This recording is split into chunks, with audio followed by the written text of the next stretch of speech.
आज के टाइम में बिजी लाइफस्टाइल और खराब खाने पीने की वजह से ये समस्या और भी बढ़ती जा रही है। लेकिन परेशान होने की जरूरत नहीं है, क्योंकि आज हम आपको बताएंगे कुछ आसान और प्रभावी घर के नुस्खे जिनसे आप हड्डी दर्द से निजात पा सकते हैं। अगर आप भी हड्डी दर्द से परेशान हैं, तो ये वीडियो आपके लिए है। हम आपको ऐसे घरेलू नुस्खे बताएंगे जो आपके किचन में ही मिल जाएंगे और जिनके कोई साइड इफेक्ट्स भी नहीं है। तो तैयार हो जाइए अपने दर्द को अलविदा कहकर एक एक्टिव और हेल्थी लाइफ जीने के लिए। इस वीडियो में हम आपको 5 ऐसे घरेलू नुस्खे बताएंगे जो हड्डी दर्द को कम करने में बेहद कारगर हैं। इन नुस्खों को अपनाकर आप दर्द से राहत पा सकते हैं और अपनी जिंदगी फिर से खुलकर जी सकते हैं। दोस्तों, पहला नुस्खा है हल्दी और दूध। ये एक ऐसा कॉम्बिनेशन है जो सदियों से हड्डी दर्द के इलाज में इस्तेमाल होता आ रहा है। हल्दी में कुरकुमिन नाम का एक कंपाउंड होता है जिसमें एंटी इन्फ्लेमेटरी प्रॉपर्टीज होती हैं। यह हड्डियों की सूजन को कम करता है और दर्द से राहत दिलाता है। दूध कैल्शियम का एक अच्छा सोर्स है जो हड्डियों को मजबूत बनाता है। हल्दी और दूध को मिलाकर पीने से ये दोनों ही इंग्रेडिएंट्स सिनर्जिस्टिकली काम करते हैं और हड्डी दर्द से तुरंत राहत दिलाते हैं। इसके लिए आपको बस एक ग्लास गर्म दूध में 1 चम्मच हल्दी मिलाकर हर रात सोने से पहले पीना है। इस नुस्खे को रेगुलरली फॉलो करने से आपको कुछ ही दिनों में फर्क महसूस होने लगेगा। आपकी हड्डियों में तकलीफ कम होगी और आप अपने रोज के काम बिना किसी परेशानी के कर पाएंगे। दोस्तों, दूसरा नुस्खा है एप्सम सॉल्ट बाथ। यह एक ऐसा नुस्खा है जो आपको स्पा जैसा एक्सपीरियंस देता है और साथ ही साथ आपके हड्डी दर्द को भी दूर करता है। एप्सम सॉल्ट में मैग्नीशियम सल्फेट होता है जो स्किन में अब्सॉर्ब होकर मसल्स को रिलैक्स करता है और इन्फ्लेमेशन को कम करता है। एप्सम सॉल्ट बाथ लेने के लिए आपको एक बर्तन गर्म पानी से भरना है और उसमें 2 कप्स एप्सम सॉल्ट मिलाकर अच्छे से मिक्स कर देना है। अब आप इस पानी में 20-30 मिनट्स के लिए रिलैक्स करें।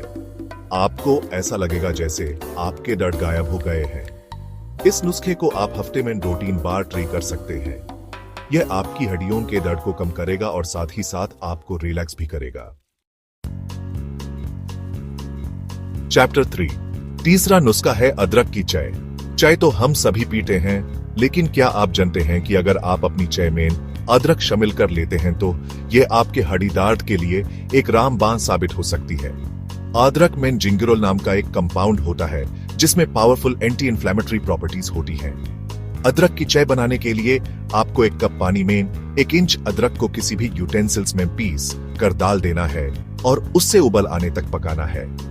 जब पानी उबल जाए तो उसमें चाय पत्ती और चीनी अपने स्वाद अनुसार मिलाकर कुछ देर और पकाएं। चाय तैयार है। अब इसे छानकर गरम गरम पीजिए और दर्द से छुटकारा पाइए। आप ही दिन में 2 से 3 बार अदरक की चाय पी सकते हैं। ये आपके हड्डी दर्द को कम करेगा और आपकी इम्यूनिटी भी बूस्ट करेगा। चैप्टर 4। चौथा नुस्खा है ऑलिव ऑयल मसाज। यह एक ऐसा नुस्खा है जो आपके किचन में ही मिल जाएगा और हड्डी दर्द के लिए बेहद फायदेमंद है। ऑलिव ऑयल में ओलियोकैंथल नाम का एक कंपाउंड होता है जिसमें एंटी इन्फ्लेमेटरी प्रॉपर्टीज होती हैं जो दर्द और सूजन को कम करता है। हड्डी दर्द में राहत पाने के लिए आपको बस ऑलिव ऑयल को गर्म करके अफेक्टेड एरिया पर हल्के हाथों से मसाज करना है। मसाज करने से ब्लड सर्कुलेशन बढ़ता है जिससे दर्द में राहत मिलती है। एएपी दिन में 2 से 3 बार ऑलिव ऑयल से मसाज कर सकते हैं। यह आपके हड्डी दर्द को कम करेगा और आपकी स्किन को भी हेल्थी रखेगा। चैप्टर 5। पांचवा और आखिरी नुस्खा है एक्सरसाइज। दोस्तों, यह बात तो आप सभी जानते हैं कि एक्सरसाइज करना सेहत के लिए कितना जरूरी है। एक्सरसाइज करने से हमारी बॉडी फ्लेक्सिबल रहती है और हड्डियां भी मजबूत बनती है। अगर आप हड्डी दर्द से परेशान हैं, तो आपको रेगुलर एक्सरसाइज करनी चाहिए। एएपी अपने दिन की शुरुआत हल्की फुल्की एक्सरसाइज से कर सकते हैं, जैसे कि walking, jogging, yoga etcetera. Exercise करने से आपके मसल्स स्ट्रांग बनते हैं और हड्डियों पर प्रेशर कम पड़ता है, जिससे दर्द में राहत मिलती है। दोस्तों, हड्डी दर्द एक आम समस्या है, लेकिन इसका मतलब ये नहीं कि आप इससे परेशान होते रहें। इन आसान और प्रभावी नुस्खों को अपनाकर आप हड्डी दर्द से निजात पा सकते हैं और एक एक्टिव लाइफ जी सकते हैं। उतरो तो दोस्तों, ये थे कुछ आसान और प्रभावी घर के नुस्खे हड्डी दर्द को कम करने के लिए। इन नुस्खों को अपनाकर आप दर्द से राहत पा सकते हैं और अपनी जिंदगी फिर से खुलकर जी सकते हैं। याद रखिए,